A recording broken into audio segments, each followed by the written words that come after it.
You're listening to Elevate, the official podcast of Elite Agent magazine for real estate industry sales professionals, property managers and leaders.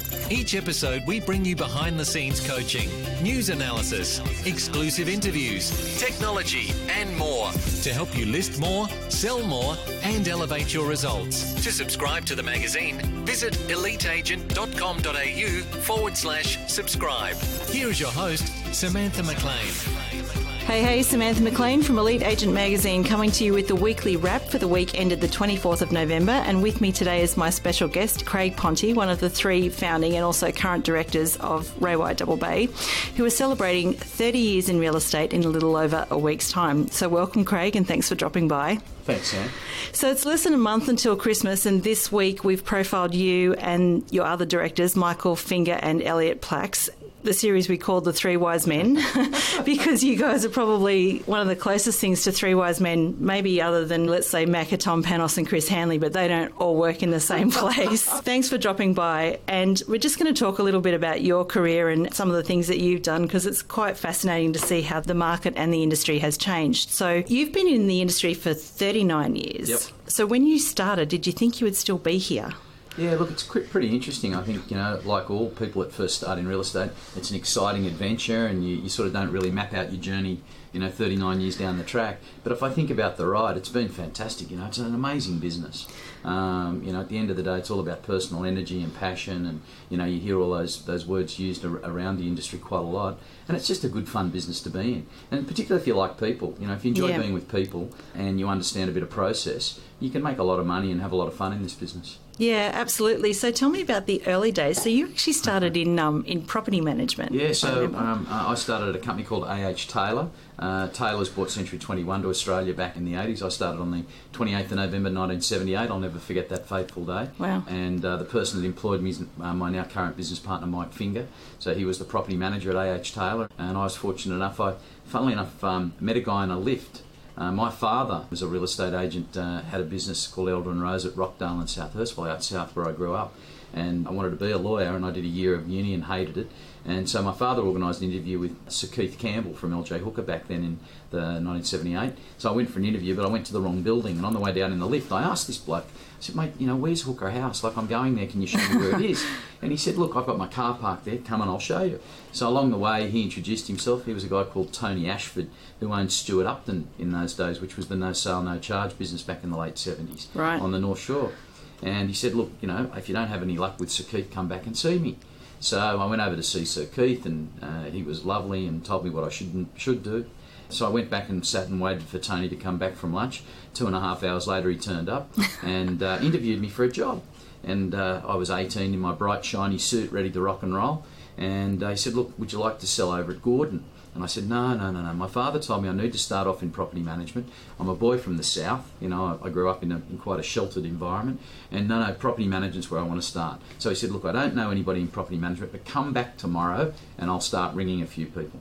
So I went home and told my father, and he said, gee, that's good news. So I went back the next day and saw Tony, and he sat down, and the first person he rang was a company then, A.H. Taylor, who were a very big property management business in the late 70s, and spoke to the property manager, Mike Finger. And Mike then said, yeah, sure, I'll send the guy over for an interview. And I went for an interview, and 2 weeks later I started at A.H. Taylor. So 9 years there were fantastic. So tell me about the early years with Mike. Like, what did you learn while you were in property management? I had 5 years in property management. Those first 5 years were quite informative for me. It was from when I was about 18 until not quite 23. And I think what it taught me was structure and process. Around making sure that your follow-up's good and making sure that you communicate with people. So I was one of those property managers that was taught that don't just ring the owner when there's a problem. By the time you're ringing the owner, if there's a problem, then there is a problem. You need to build a relationship with those owners so that when you ring them and there's a problem, they go, oh, well, Craig, how do we fix this problem? So I made sure that I had a relationship with all of my clients, and I used to ring them on a regular basis, which then made it a lot easier for me when I then migrated into sales to be able to ring people, because I already had that skill base around making sure I had a set process of contacting those owners. And the other thing for me to migrate then from property management to sales was that I'd had such a great relationship with those property management clients that they were both buyers and sellers along the way. So a number of my early listings, and actually still to this very day, I've got a property going up to auction next Thursday night in Albert Street, Edgecliff, which is a block of 11. I did letting there when I was 19 years old. Wow. I'm 57, so it's a long time ago, and we're now putting it to auction. So those relationships that I had in those very early years and over my career, I've managed to maintain, and it's just by following up people, being real, and giving them value when you call, not always asking for the listing. You've got to play the long game in this business. I was about to say that because that's really playing the long game. There are a lot of people now that are talking about treating buyers, tenants, investors and sellers as the same now, like it's something new, but it's actually not that new. No, look, can I tell you, back in the old days, I call it when Mike and I were at A.H. Taylor, they got it early on. A.H. Taylor had a finance business, had an insurance business. Those boys really got it in the early days. They were probably just a little bit before their time. Now everyone gets it, or everyone supposedly gets it. The company that we're now working with, Ray White, they definitely get it, with their loan market and their wealth market and a number of other things that they're doing at the moment around technology, and they've really stepped up to the plate in the last 3 or 4 years. Yeah, interesting. So then you moved over to Double Bay. What made you choose the eastern suburbs, and what was that like 30 years ago? Yeah, look, it sort of chose me rather than me choosing it, to be honest. Yeah. I was working at Taylor's, and then they decided that they wanted to buy a business down at Edgecliff, and I went along there as the property manager at Edgecliff, and then about 6 months later we then moved. Mike joined up, and we then moved down to Double Bay. So Mike was the sales manager at A.H. Taylor Double Bay, and I was the salesman for a long time. And then towards the end of 87, early 88, we decided we wanted to do our own thing. So we approached a third partner, a guy called Trevor Leach, who had that business in those days. Yep. And on the 9th of April 1988, Mike and I joined up with Trevor, and it was like, if you check back, you'll find that it was sort of a week later the market went berserk. Yeah. So, we had an amazing run over that period of time. Double Bay in those days is probably no different to it is today, although when we first started in Double Bay, we were the agent that used to have half a page in the Wentworth Courier. We'd open up the page, and the big guy in Double Bay in those days was Ron Pillinger, and you turn the Courier over and he'd have like 30 pages, and I think, how am I going to get there fast? Why can't we be the Richardson and Wrench? Well, we've got there today, but it's just taken us 30 years to get there, Yeah. We're sort of a 1 year overnight success, but 30 times over. It's an interesting place now because you go down to Double Bay and literally you can sit in a coffee shop, and I see faces that I know from around the traps everywhere. It's so competitive, and of course we've just recently interviewed Gavin Rubenstein as well, who is coincidentally 30 as well. He sits right next to me in the office, so I hear a lot about what goes on there, obviously. Yeah, so it's pretty amazing, actually. Yeah, well, it is when you sort of think that's the year that you started the business, and there's Gavin. So technology has come a long way in 30 years. Obviously, Gavin's very prolific on Instagram and all that sort of thing. Social media is a big thing part of our business these days. Yeah, just for the love of history, because I do love a good bit of history. So tell me what your desk looked like back then versus now. Well, the first day that I sat at Ray White Double, my desk was actually one of those tiny little typing desks with a phone on it that looked like the rotary phone. Yeah, but basically looked like something like dinosaurs would use. And what I did is I wrote the phone number of the new office in big numbers and put it on the top, because when I was ringing people back, I was giving them the old number at A.H. Taylor. But look, in those days there was certainly no mobile phones. Computers were the little apple that used to sit on your desk that wasn't connected to anything. Yeah. In one way it was actually a good thing, because it actually forced you to go out and see people. Yeah. It forced you to be more proactive about talking to somebody and sitting face to face. You can't hide behind email. Yeah, correct. Yeah. Which in my opinion, I think if I look at the agents that I've seen today, the young agents that have been successful, whilst they get social media and they get all that sort of stuff and they get emails, and they're putting their body out there in front of people is why they're successful. Because at the end of the day, you can't actually get someone to sign an auction agency agreement unless you're sitting with them, talking to them. Yeah. So, I think if there was one thing that I'd really make sure that new agents are doing today, and we do it in our office, is just make appointments for yourself. It doesn't matter who you're seeing. Get out just and go about. and get out of the office and go and talk to people. The more people you talk to and spread the word, the more people you know, the more people you meet, the more business you'll do. It's a pretty simple business, really. It's not complicated. Yeah, it is a people business for sure. No, yeah. How's Ray White changed over the years? Oh, they've changed dramatically. If I think back in the first when we first joined up with them. You know, it was pretty exciting in the very early days because they'd just come to New South Wales when we joined. But in the last 5 years, they have really stepped up to the plate. As you know, there have been a couple of major announcements recently with Richard Harding and Jeff Smith from LJ Hooker Mossman changing over to Ray White. That's been great for us because we're good mates with those boys, and they run an awesome business. And Vivian Yap. Well, she's actually the biggest story this week. Yeah, well, Vivian was in my office about 5 or 6 weeks ago. What a lovely lady. She's a smart woman. It's great to see women doing well in our business because generally it's been more a bastion for men than for women. Do you know that there's actually more women in the real estate industry now, according to the last census, than men? Is that right? Yeah, 56% are women. We've just done a bit of a study on it that's coming out. Listen, if there's any women out there listening, I'm looking for women salespeople. I want to employ some more. Call me. Fair enough. So, yeah, Vivian was the biggest, biggest story. And can I tell you, look, that's a great thing for Ray White. So Ray White have really improved themselves around their technology, their financial services offering, their wealth creation offering. There's a number of things that they've done that are very different to what their competitors are doing. That's why their business has grown so much in the last 5 years. They've been a major support to our business. We're very fortunate to have the White family live in our neck of the woods. Yeah. So, that's always a big thing. Brian White constantly calls. The other day I got a call from him. He was driving down New South Head Road. He saw a for lease board on a building we had in Double Bay through my commercial business, and he rang to tell me that the lease by sticker was the corporately incorrect one. Could we please make sure we use the right one? So, when you get calls like that, you can see the guy's passionate about his business. He really wants to see it do well, and that's great because that sort of filters from the top down. When the chairman and the CEO are on song, the rest of the business sort of tends to follow suit. Yeah, I did interview one of the IT guys, Jason Alford, a couple of issues ago, or maybe last issue, and what he said was really interesting, actually. I said, how do you make decisions based on technology? Because I know Ray White spent a lot of money on technology and innovation, and very innovative company. And he said, well, what we do is we start with the testimonial that we want to get from the customer, and then we work back. If the customer can say, this person sold my property at a premium price and they communicated with me well, and they did all the nice things around it, then we work back and go, well, how do we get that testimonial? I thought that was really clever, actually. They're definitely getting it. Jason's a really smart guy. There's some very, very smart guys and girls within Ray White. Alex Tilbury, that's doing all the marketing. She's amazing. So they've got all these resources now that are at my beck and call. So 30 years ago, I didn't have any of those resources. They're now getting with the program. We're now taking advantage of that. We're making sure that if we need help to run our business, we're asking them for it. Yeah. We're not sort of sitting back going, oh, well, we don't hear from our franchisor. We're engaging with them and making sure that we get value out of what they provide. And they've been providing awesome value. Yeah, absolutely. You must have sold some amazing properties. Well, I mean, we've had a few of them on our website and things like that. What is the most memorable property that you've ever sold? I've probably got a couple, actually. One of the first things I ever sold was a unit in Streetfield Road, in Unit 6, Number 4, Streetfield Road, Bellevue Hill, for some people called John and Maribel Caradad, who are still clients to this day. You never forget the first address, do you? Yeah, that was one of the first sales I ever made. 2-bedroom unit in Bellevue Hill for $123,000, I think it was. It's probably worth about 1.4 today, so that's one of the first ones. The other one that really has been a good one for me, I sold a project down at Advanks at Rushcutters Bay and Advanks East. So I did 285 apartments there off the plan, a bit over $320 million worth of sales over a 5-year period. And I'd originally sold the developer the land for $61 million, part of it, and I actually lived there in one of the penthouses. So that one for me has been fantastic.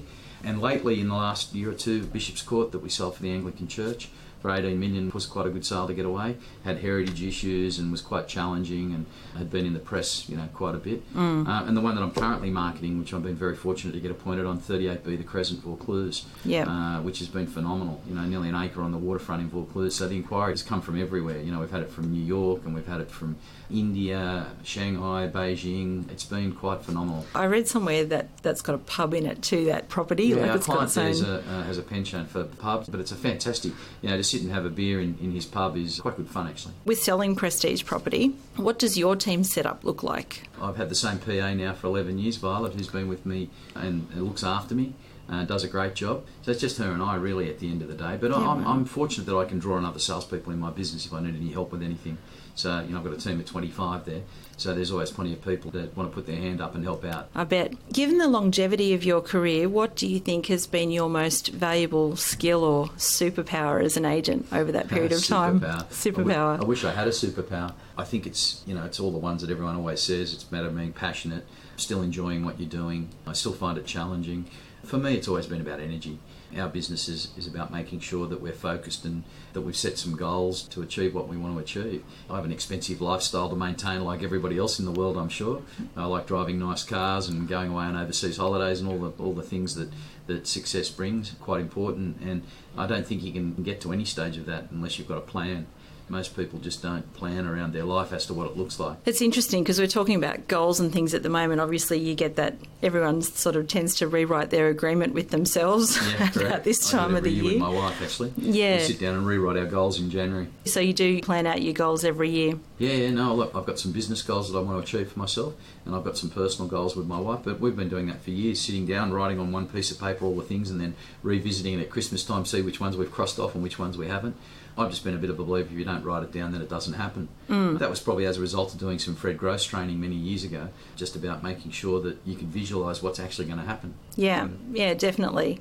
I was reading my predictions for 2017 this morning. And it was to meet Craig Pontey? It was actually. Well, that was on my wish list, yeah. But, it's interesting when you do write them down and you do stick something out there in the universe that it's always there as a permanent record. Yeah. Any young agents out there listening, I think it's quite important that you need to be writing down what you're doing and have a plan for your week. Back in those days when I did Fred Gross training, it's probably over 20 years ago, that was the stuff that he used to preach heavily about having a plan. And in that plan for your week, there is some time for you to go and have lunch with your mates or do whatever you do on a regular basis. It's not all about work. Correct. You've got to work, but sure. Yeah.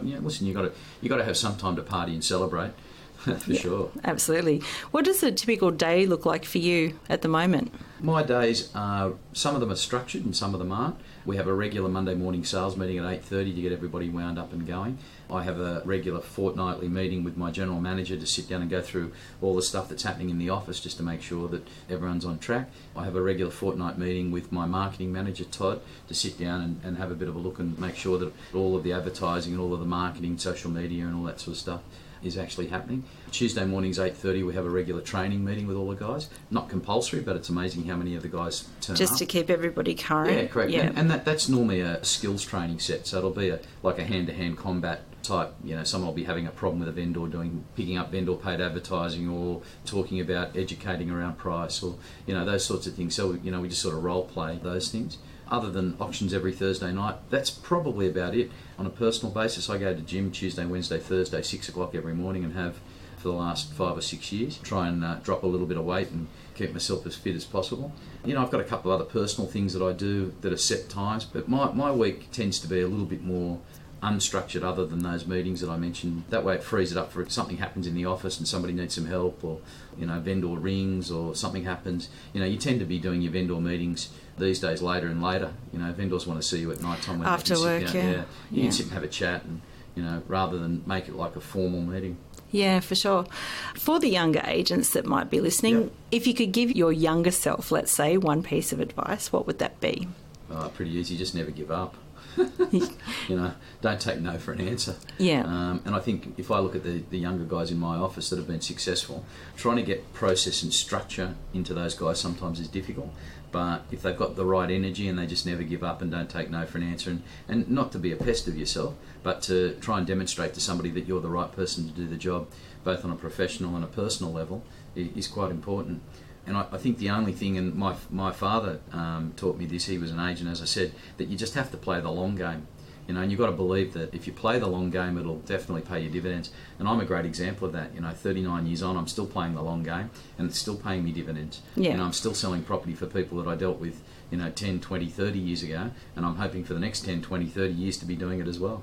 So when you say never give up, like everyone in real estate has bad days, and I'm sure you've had your fair share of them over 39 years, because not every day is sunshine and roses. Correct. But how do you pick yourself up and get back on the horse and forget the bad day, wash it off, and then just keep going? Yeah, look, can I tell you, that is definitely a challenge in our business, and I think that's probably the greatest challenge for a lot of people is weathering the highs and the lows of our business, because there's some fantastic highs, but you can have some miserable lows.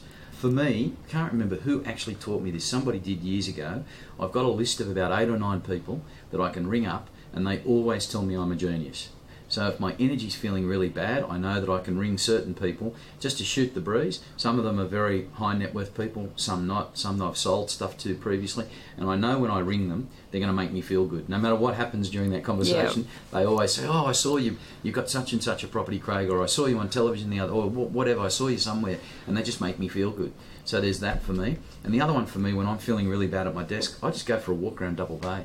So I get up from my desk, doesn't matter what the weather's like, and I just go for a wander, and by the time I'm wandering, I'll run into somebody I know for sure, whether it be a shopkeeper or an owner or whoever it is, and always people want to ask about property. You know, it's just a natural. As soon as they see you and they know you're in property, how's the market? That's always the first thing. And for me, it's an easy conversation to have because I'm immersed in it every single minute of my life, you know. Yeah, and then that just sort of breaks the cycle. It just sort of breaks your energy, you know, and it makes you pick yourself up. Yeah. You know, because you can have some miserable lows in this business. Depending on what the market might be doing, or depending on what other people might be doing, or whatever, you know, we hear of it happening a lot. Yeah, and look, the other thing is that, you know, there are a lot of people in my business, and generally speaking, if they're having a bad day, some people try and suck energy out of you as a result of the fact that they're having a bad day. So you just got to deal with that.